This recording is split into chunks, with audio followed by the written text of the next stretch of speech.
Perkenalkan, nama saya Sri Puji Lestari dari kelas PPP 1B dengan NIM 040121759. Ini saya akan menjelaskan mengenai kelebihan dan juga kekurangan alat analisis internal rate of return atau IRR. Untuk kelebihan dari IRR sendiri, yang pertama adalah menghindari pemilihan rate of return minimum yang diinginkan. Kemudian yang kedua adalah memperoleh rate of return yang sebenarnya. Kemudian yang ketiga adalah berdasarkan preferensi rate of return yang sebenarnya, bukan sekedar dari selisih NPV. Dan yang terakhir adalah tidak memiliki beban untuk menginvestasikan kembali seperti yang digambarkan pada metode NPV.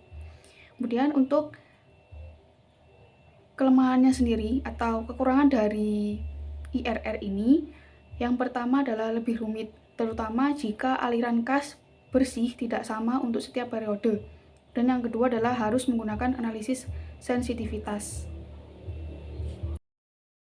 Untuk soal yang selanjutnya yakni mengenai apa yang dimaksud dengan payback period atau periode payback, di mana merupakan metode yang digunakan untuk menghitung lama periode yang diperlukan untuk mengembalikan uang yang telah diinvestasikan dari aliran kas masuk tahunan yang dihasilkan oleh proyek investasi tersebut.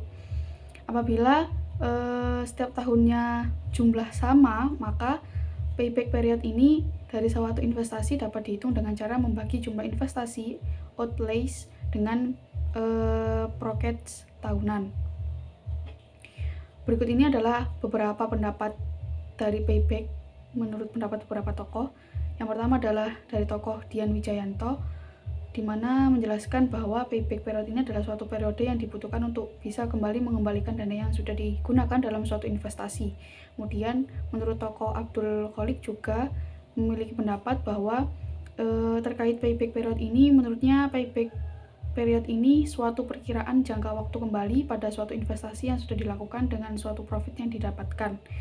Berdasarkan teori yang sudah dikeluarkan oleh kedua ahli di atas, kita bisa mengerti begitu pentingnya mengetahui jangka waktu pengembalian modal dalam suatu proyek, sehingga jika ada berniat untuk berinvestasi, maka bisa terhindar dari berbagai proyek pengembalian modal yang lama karena akan kurang menguntungkan jika hal tersebut terjadi.